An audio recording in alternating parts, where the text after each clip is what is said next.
Okay, here's a question you've probably heard, maybe even asked yourself. Are you an introvert or an extrovert? Right. It comes up all the time. Exactly. And we tend to think, it's about parties or needing alone time. Uh-huh. How you recharge? But the actual truth of these personality types turns out it runs, well, way deeper than just how social we are. Oh, absolutely. And what's really fascinating and what we want to dig into today isn't just listing off traits. Right. We're aiming to really peel back the layers.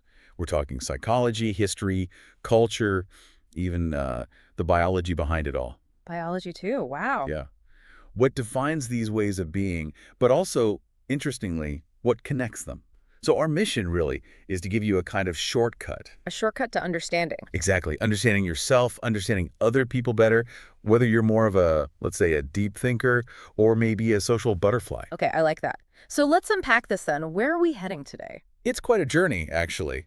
We're starting with where these ideas even came from, historically speaking, then diving into the brain science, which sounds amazing. It really is. Why we are the way we are on a neurological level. Then we'll look at common traits, bust some myths. I think that's crucial. Definitely some persistent myths out there. Yeah. And then how culture shapes things, how it all plays out in work, in love, and maybe touch on this idea of a third category. That's right, the ambiverts. A lot of people might find themselves there. Interesting. Okay, let's dive in. Where does this story begin? History first. History first. Mm-hmm. We need to go back to the early 20th century, specifically the 1920s. Okay. And the name to know is Carl Jung, the Swiss psychiatrist. Ah, Jung, right. He coined the terms. He did. But he did more than that. He proposed that introversion and extroversion are these fundamental orientations of our psychic energy. Psychic energy. What does that mean, practically? Basically, how we direct our focus, where we get our energy from. For introverts, Jung said, that energy is directed inward. Towards thoughts, feelings, that inner world. Precisely. Yeah. Their rich inner world. While extroverts, they direct it outwards. Engaging with the external world, people, activities. Exactly. All the external stimuli out there. So that was the starting point. That was the foundation. It gave us a framework. But, over the decades since Jung, well, science, experience, culture, it's all added layers. It's more complex now. Much more complex, Yeah. more nuanced than just inward or outward. Yeah. It's become a much more dynamic picture. And part of that complexity, you mentioned biology, brain science. Yes. This is where it gets incredibly interesting. Science is showing us that introverts and extroverts actually have, well, measurably different brain wiring. Really? Different wiring. Yeah. What does that actually look like? Well, it raises that exact question. Hmm. What does this difference mean day to day? Yeah. So for introverts, studies indicate greater blood flow in brain areas, like the prefrontal cortex. Okay, prefrontal cortex. That's the planning, decision-making part. Right. And deep self-reflection. It suggests, a sort of neurochemical preference for thinking things through internally. Makes sense. And extroverts. For extroverts, we often see more robust dopamine pathways, especially in the brain's reward circuits. Dopamine, the feel-good chemical. Exactly. So they seem neurochemically wired to actually seek out and enjoy external stuff, particularly social interaction. It gives them that energy, that reward. So it's not just liking parties, it's their brain rewarding them for it. In a way, yes, it's a fundamental difference in processing information, even handling stress. Wow. Okay, so if the wiring is different, how does that translate into, common traits we might recognize? Well, for introverts, the classic trait is recharging in solitude, Right. Or maybe in small, quiet groups. Needing that downtime. Definitely. They often prefer depth over breadth, deeper conversations, focusing on one thing. And they tend to think before they speak. Processing internally first. Yes, that internal reflection helps them sort out their thoughts and feelings. And extroverts, then. Conversely, yeah, they genuinely seem to thrive on being around people. They draw energy from being out and about, engaging. The opposite of draining for them. Right. And interestingly, they often process thoughts by talking. Conversation helps them clarify their own ideas. Thinking out loud, essentially. Pretty much. Yeah. Not better or worse, just a different style of processing and interacting. Okay, but this feels like a good moment to tackle some myths.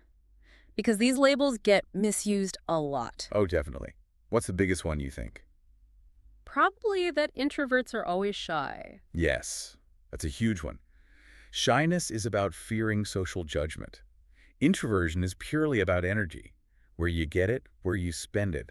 They're not the same thing at all. You can be a confident introvert. Absolutely. Or even a slightly anxious extrovert. Right. And the flip side, Extroverts aren't automatically super confident either, are they? No, not necessarily. Some are, of course. But being outgoing doesn't automatically equal high self-esteem across the board. It's such an important distinction to make. It really is critical because Yeah. these labels, they don't define someone's worth, or Yeah. what they're capable of. They just describe a preference. Exactly. A preference for energy source and information processing. Quiet doesn't mean timid. Loud doesn't mean shallow. Right. And actually, for many introverts, that need for solitude, it can be a strength. It helps them conserve energy for connections that really matter. Leading to deeper relationships sometimes. Often, yes. Deeper, more impactful relationships, rather than just, say, constant superficial networking. Yeah, you really see that reflected when people talk about their own experiences. We looked at some online forums, Uh-huh. and you see introverts saying things like, solitude isn't lonely for me. It's where my best ideas come from. It's where I feel creative. Yeah, that captures it perfectly. And then you'll see an extrovert share something quite different, but just as valid. Like what? Something like, people are my energy. I feel most alive, most inspired when I'm right in the middle of all the buzz and conversation. It really highlights those core differences, doesn't it? Yeah. Energy gain, stimulation needs. It illustrates it perfectly. These personal stories really bring it home. But it's not just about our individual wiring, is it? You mentioned culture earlier. Right. Culture plays a massive role in how these traits are seen, how they're valued. How so? Well, think about many Western countries, places that tend to be more individualistic. Like the US or parts of Europe. Exactly. Often there's a sort of explicit reward for extroverted behavior. You mean like valuing outspoken leaders, charismatic speakers, being good at networking? Precisely. Assertiveness is often prized. Yeah. Being visible, being heard. Okay, but that's not universal. Not at all. If you look more broadly, say, towards many Eastern cultures, especially those with more collectivistic values, the emphasis can shift quite significantly. Interesting. What's valued there? Often things like quiet wisdom, thoughtful restraint, working harmoniously within the group. Less focus on individual promotion. Generally, yes. Think about maybe a Japanese business meeting. Group consensus, respectful listening might be prioritized over someone making bold declarations. Compared to maybe some American corporate settings where that boldness is expected. Exactly. It just shows how much the cultural context shapes which traits get celebrated, or even just seen as normal or desirable. And these differences must show up in our work lives or relationships too. Absolutely. Profoundly so. In the workplace, for instance, introverts often really shine in roles needing focus. Deep concentration, complex problem solving. Yes. Or work that's more independent. They might lead effectively, too, but perhaps through careful planning, quiet influence, well-thought-out strategies. And extroverts at work. Well, they often flourish in those team-based, high-energy environments. Yeah. Brainstorming sessions, client-facing roles. Roles where they interact a lot. Right? They might lead through their dynamic presence, their ability to, energize a group. Makes sense. What about in relationships? Love and romance. Also different strengths. Introverts often bring depth, that thoughtful presence, a real capacity for deep connection. While extroverts might. Maybe more of that infectious spark. Spontaneity, a drive for shared activities and experiences. So different, but both valuable. Totally. Yeah. And honestly, the best relationships often seem to be a mix, don't they? Where those different strengths complement each other and create something really balanced. Yeah, that makes a lot of sense. Okay, you mentioned earlier a third category. Yes.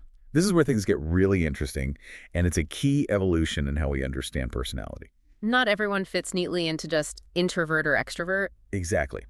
Many of us are actually what we call ambiverts. Ambiverts. Okay, so what does that mean? Just somewhere in the middle. It's more than just being in the middle. What's really captivating about ambiverts is their adaptability, their flexibility. Flexibility, how? They seem to have this ability, sometimes conscious, sometimes not, to sort of shift between introverted and extroverted behaviors. Depending on the situation. Depending on the situation, yeah. Or their mood, or what a social setting requires. So they can dial it up or down? Kind of. This flexibility can be a huge asset. They can thrive in really diverse situations. But does it have downsides? Well, it often means they need pretty good self-awareness to manage their energy effectively. Because they can do both. They might overextend themselves sometimes. Ah, okay. That explains why someone might love a big party one night Uh-huh. and then desperately need a quiet weekend alone right after. Precisely. That's classic ambivert territory. You can access both modes. Fascinating. So we've covered history, brains, traits, myths, culture, work, love, ambiverts. Wow. We've covered a lot of ground. Which brings us back to that kind of perennial question, I guess. So, who wins? Introverts or extroverts? Yeah, this one better. If you look at everything we've discussed, all the sources, the clear answer is neither. Either one wins. No, because the world doesn't just need one type. It absolutely needs the balance. That feels right. It needs those reflective minds, but it also needs the bold voices. Exactly. It needs stillness and it needs energy. The real beauty, the strength of humanity, you could say, lies in that very diversity. Different approaches complementing each other? Perfectly put. So after this whole deep dive, thinking about everything we've talked through, we really want to encourage you, the listener, to maybe take a moment. Consider which type or maybe which blend feels most true for you. Yeah, reflect on your own energy, your preferences, how you're wired. And just remember, whether you lean loud or quiet, whether you're social or more solitary. Or somewhere in between. Right. Wherever you fall on that spectrum, you're valid. Your way of being is needed. The world genuinely needs your unique light.